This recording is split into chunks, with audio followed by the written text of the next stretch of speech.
సౌదరాజమందు జన్మించే నక బిడ్డ పూరి గుడిసెలేను పుట్టెనొకడు ప్రబలి రందురిందు రాజయ్యే నొకడు రాను రాను సికో ఇయ్యే బితని రాజదండ మధికార ధనమయం బితని కలము కావ్య శతతమము అతను ఇల్లు మేటి రతనాల రుచిమయము బితన ఇల్లు గండ వితతిమయము.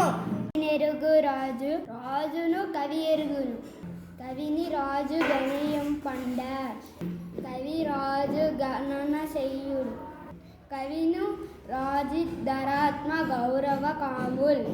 భయముతోడ రాజును ప్రస్తుతింతురు ప్రజలు భక్తితోడ కవిని ప్రస్తుతింతురు జీతమిచ్చి రాజు సేవింపబడుచుండు జీతమేక సుకవి సేవలందు.